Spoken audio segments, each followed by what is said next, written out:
Good morning. I'm used to teaching where no one is ready to go a minute before we begin. So this is a pleasant surprise this morning. What's not a surprise is that the Federal Reserve Bank of Kansas City has once again provided us a beautiful day and a very thought-provoking program. Before we begin that program, as always and by tradition, we have opening remarks. And we're always told that the speakers should not have an introduction. And I'm very fortunate that our first speaker in this group, more than any, requires no introduction. So we'll begin with opening remarks from the chair of the Board of Governors of the Federal Reserve System, Jay Powell. Thanks. I was going to do that.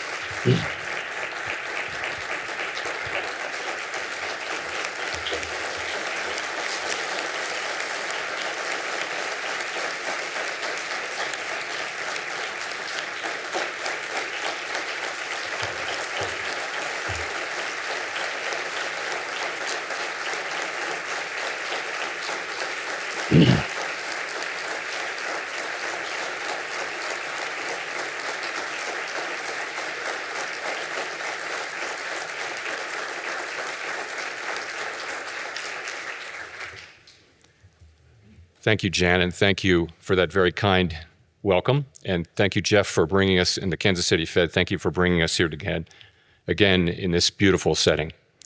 So over the course of this year, the U.S. economy has shown resilience in a context of sweeping changes in economic policy. In terms of the Fed's dual mandate goals, the labor market remains near maximum employment, and inflation, though still somewhat elevated, has come down a great deal from its post-pandemic highs. At the same time, the balance of risks appears to be shifting. In my remarks today, I will first address the current economic situation and the near-term outlook for monetary policy. I will then turn to the results of our second public review of our monetary policy framework, as captured in the revised Statement on Longer-Run Goals and Monetary Policy Strategy that we released today. When I appeared at this podium 1 year ago, the economy was at an inflection point. Our policy rate had stood at 5.25% to 5.5% for more than a year. That restrictive policy stance was appropriate to help bring down inflation and to foster a sustainable balance between aggregate demand and supply. Inflation had moved much closer to our objective, and the labor market had cooled from its formerly overheated state. Upside risks to inflation had diminished, but the unemployment rate had increased by almost a full percentage point, a development that historically has not occurred outside of recessions. Over the subsequent 3 Federal Open Market Committee meetings, we recalibrated our policy stance, setting the stage for the labor market to remain in balance near maximum employment over the past year. This year, the economy has faced new challenges. Significantly higher tariffs across our trading partners are remaking the global trading system. Tighter immigration policy has led to an abrupt slowdown in labor force growth. Over the longer run, changes in tax, spending, and regulatory policies may also have important implications for economic growth and productivity. There is significant uncertainty about where all of these policies will eventually settle and what their lasting effects on the economy will be. Changes in trade and immigration policies are affecting both demand and supply. In this environment, distinguishing cyclical developments from trend or structural developments is difficult. This distinction is critical because monetary policy can work to stabilize cyclical fluctuations, but can do little to alter structural changes. The labor market is a case in point. The July employment report, released earlier this month, showed that payroll job growth slowed to an average pace of only 35,000 per month over the past 3 months, down from 168,000 per month during 2024. This slowdown is much larger than assessed just a month ago, as the earlier figures for May and June were revised down substantially. But it does not appear that the slowdown in job growth has opened up a large margin of slack in the labor market, an outcome we want to avoid. The unemployment rate, while edging up in July, stands at a historically low level of 4.2% and has been broadly stable over the past year. Other indicators of labor market conditions are also little changed or have softened only modestly, including quits, layoffs, the ratio of vacancies to unemployment, and nominal wage growth. Labor supply has softened in line with demand, sharply lowering the break-even rate of job creation needed to hold the unemployment rate constant. Indeed, labor force growth has slowed considerably this year with the sharp fall-off in immigration, and the labor force participation rate has edged down in recent months. Overall, while the labor market appears to be in balance, it is a curious kind of balance that results from a marked slowing in both the supply of and demand for workers. This unusual situation suggests that downside risks to employment are rising. And if those risks materialize, they can do so quickly in the form of sharply higher layoffs and rising unemployment. At the same time, GDP growth has slowed notably in the first half of this year to a pace of 1.2%, roughly half the 2.5% pace in 2024. The decline in growth has largely reflected a slowdown in consumer spending. As with the labor market, some of the slowing in GDP likely reflects slower growth of supply or potential output. Turning to inflation, higher tariffs have begun to push up prices in some categories of goods. Estimates based on the latest available data indicate that total PCE prices rose 2.6% over the 12 months ending in July. Excluding the volatile food and energy categories, core PCE prices rose 2.9%, above their level of a year ago. Within core, prices of goods increased 1.1% over the past 12 months, a notable shift from the modest decline seen over the course of 2024. In contrast, housing services inflation remains on a downward trend, and non-housing services inflation is still running at a level a bit above what has been historically consistent with a 2% inflation. The effects of tariffs on consumer prices are now clearly visible. We expect those effects to accumulate over coming months with high uncertainty about both timing and amounts. The question that matters for monetary policy is whether these price increases are likely to materially raise the risk of an ongoing inflation problem. A reasonable base case is that the effects will be relatively short-lived, a one-time shift in the price level. Of course, one time does not mean all at once. It will continue to take time for tariff increases to work their way through supply chains and distribution networks. Moreover, tariff rates continue to evolve, potentially prolonging the adjustment process. It's also possible, however, that the upward pressure on prices from tariffs could spur a more lasting inflation dynamic, and that is a risk to be assessed and managed. One possibility is that workers who see their real incomes decline because of higher prices demand and get higher wages from employers, setting off adverse wage price dynamics. Given that the labor market is not particularly tight and faces increasing downside risks, that outcome does not seem likely. Another possibility is that inflation expectations could move up, dragging actual inflation with them. Inflation has been above our target for more than 4 years and remains a prominent concern for households and businesses. Measures of longer-term inflation expectations, however, as reflected in market and survey-based measures, appear to remain well anchored and consistent with our longer-run inflation objective of 2%. Of course, we cannot take the stability of inflation expectations for granted.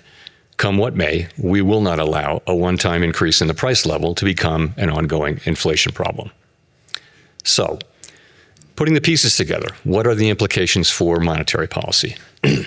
In the near term, risks to inflation are tilted to the upside and risks to employment to the downside, a challenging situation. When our goals are in tension like this, our framework calls for us to balance both sides of our dual mandate. Our policy rate is now 100 basis points closer to neutral than it was a year ago, and the stability of the unemployment rate and other labor market measures allows us to proceed carefully as we consider changes to our policy stance. Nonetheless, with policy in restrictive territory, the baseline outlook, and the shifting balance of risks, may warrant adjusting our policy stance. Monetary policy is not on a preset course. FOMC members will make these decisions based solely on their assessment of the data and its implications for the economic outlook and the balance of risks. We will never deviate from that approach. So, turning then to my second topic. Our monetary policy framework is built on the unchanging foundation of our mandate from Congress to foster maximum employment and stable prices for the American people. We remain fully committed to fulfilling our statutory mandate, and the revisions to our framework will support that mission across a broad range of economic conditions.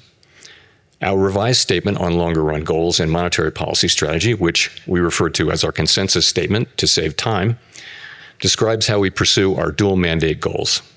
It is designed to give the public a clear sense of how we think about monetary policy, and that understanding is important both for transparency and accountability, and for making monetary policy more effective. The changes we made in this review are a natural progression grounded in our ever-evolving understanding of our economy. We continue to build upon the initial consensus statement adopted in 2012 under Chairman Ben Bernanke's leadership. Today's revised statement is the outcome of the second public review of our framework, which we conduct at 5-year intervals.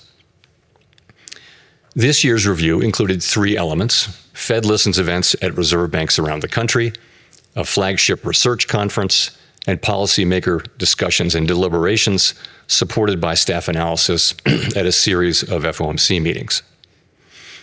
In approaching this year's review, a key objective has been to make sure that our framework is suitable across a broad range of economic conditions. At the same time, the framework needs to evolve with changes in the structure of the economy and our understanding of those changes. The Great Depression presented different challenges from those of the Great Inflation and the Great Moderation, which in turn are different from the ones we face today. At the time of the last review, we were living in a new normal, characterized by the proximity of interest rates to the effective lower bound, or ELB, along with low growth, low inflation, and a very flat Phillips curve, meaning that inflation was not very responsive to slack in the economy. To me, a statistic that captures that era is that our policy rate was stuck at the ELB for 7 long years following the onset of the global financial crisis in late 2008. Many here will recall the sluggish growth and painfully slow recovery of that era.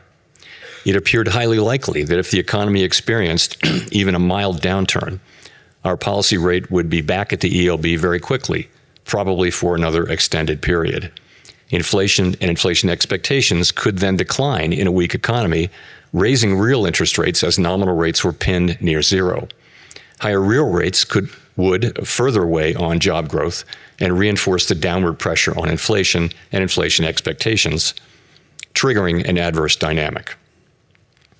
The economic conditions that brought the policy rate to the ELB and drove the 2020 framework changes were thought to be rooted in slow-moving global factors that would persist for an extended period.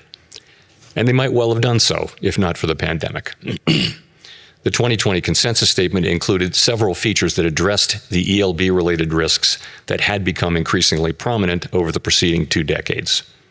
We emphasized the importance of anchored inflation, longer-term inflation expectations to support both our price stability and maximum employment goals.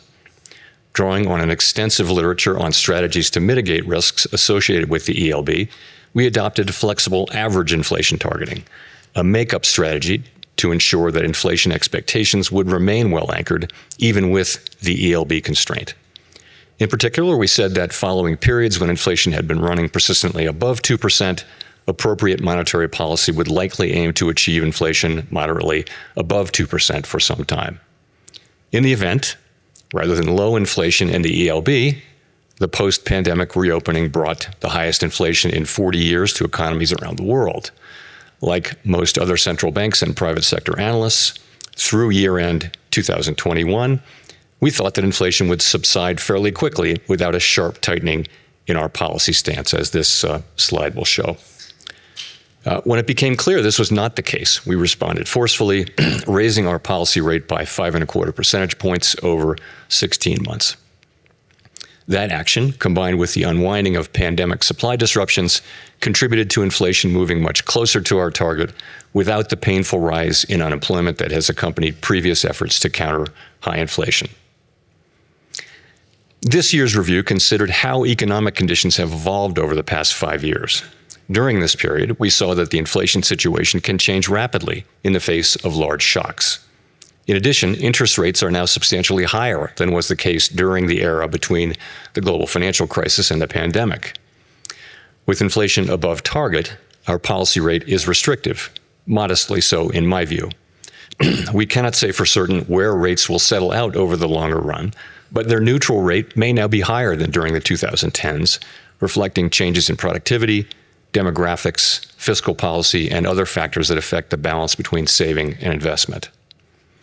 During the review, we discussed how the 2020 statement's focus on the ELB may have complicated communications about our response to high inflation.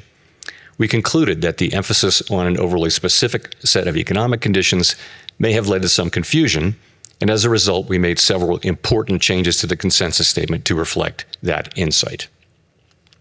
First, we removed language indicating that the ELB was a defining feature of the economic landscape.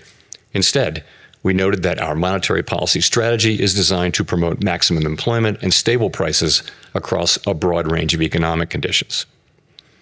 The difficulty of operating near the ELB remains a potential concern, but it is not our primary focus. The revised statement reiterates that the committee is prepared to use its full range of tools to achieve its maximum employment and price stability goals, particularly if the federal funds rate is constrained by the ELB. Second, we returned to a framework of flexible inflation targeting and eliminated the makeup strategy. As it turned out, the idea of an intentional moderate inflation overshoot had proved irrelevant. There was nothing intentional or moderate about the inflation that arrived a few months after we announced our 2020 changes to the consensus statement, as I acknowledged publicly in 2021. Well-anchored inflation expectations were critical to our success in bringing down inflation without a sharp increase in unemployment. Anchored expectations promote the return of inflation to target when adverse shocks drive inflation higher and limit the risk of deflation when the economy weakens. Further, they allow monetary policy to support maximum employment in economic downturns without compromising price stability. Our revised statement emphasizes our commitment to act forcefully to ensure that longer-term inflation expectations remain well anchored to the benefit of both sides of our dual mandate. It also notes that price stability is essential for a sound and stable economy and supports the well-being of all Americans. This theme came through loud and clear at our Fed Listens events. The past 5 years have been a painful reminder of the hardship that high inflation imposes, especially on those least able to meet the higher costs of necessities. Third, our 2020 statement said that we would mitigate shortfalls rather than deviations from maximum employment. The use of shortfalls reflected the insight that our real-time assessments of the natural rate of unemployment, and hence of maximum employment, are highly uncertain. The later years of the post-global financial crisis recovery featured employment running for an extended period above mainstream estimates of its sustainable level, along with inflation running persistently below our 2% target. In the absence of inflationary pressures, it might not be necessary to tighten policy based solely on uncertain real-time estimates of the natural rate of unemployment.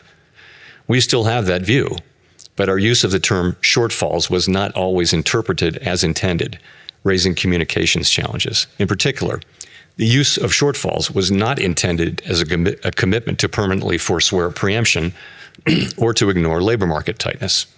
Accordingly, we removed shortfalls from our statement.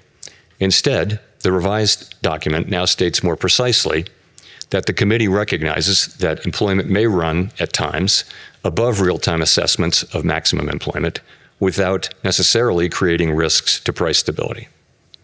Of course, preemptive action would likely be warranted if tightness in the labor market or other factors pose risks to price stability. The revised statement also notes that maximum employment is the highest level of employment that can be achieved on a sustained basis in a context of price stability.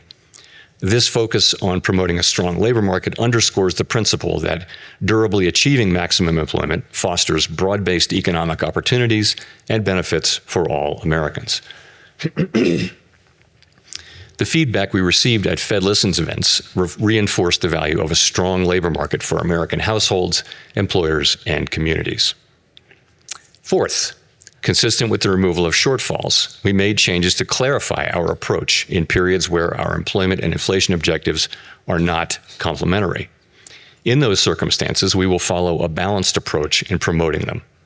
The revised statement now more closely aligns with the original 2012 language. We take into account the extent of departures from our goals and the potentially different time horizons over which each is projected to return to a level consistent with our dual mandate. These principles guide our policy decisions today, as they did in the 2022 to 24 period, when the departure from our 2% inflation target was the overriding concern. In addition to these changes, there is a great deal of continuity with past statements. The document continues to explain how we interpret the mandate Congress has given us and describes the policy framework that we believe will best promote maximum employment and price stability. We continue to believe that monetary policy must be forward-looking and consider the lags in its effects on the economy. For this reason, our policy actions depend on the economic outlook and the balance of risks to that outlook. We continue to believe that setting a numerical goal for employment is unwise because the maximum level of employment is not directly measurable and changes over time for reasons unrelated to monetary policy. We also continue to view a longer-run inflation rate of 2% as most consistent with our dual mandate goals. We believe that our commitment to this target is a key factor, helping keep longer-term inflation expectations well anchored. Experience has shown that 2% inflation is low enough to ensure that inflation is not a concern in household and business decision-making, while also providing a central bank with some policy flexibility to provide accommodation during economic downturns. Finally, the revised consensus statement retained our commitment to conduct a public review roughly every 5 years. There's nothing magic about the 5-year pace. That frequency allows policymakers to reassess structural features of the economy and to engage with the public, practitioners, and academics on the performance of our framework. It is also consistent with several global peers. To wrap up, I want to thank President Schmid and all of his great Kansas City staff who work so diligently to host this outstanding event annually, counting a couple of virtual appearances during the pandemic. This is the 8th time I've had the honor to speak from this podium. Each year, this symposium offers the opportunity for Fed leaders to hear ideas from leading economic thinkers and focus on the challenges we face. The Kansas City Fed was very wise to lure Chair Volcker here to this national park more than 40 years ago, and I am so proud to be part of that tradition. Thank you very much.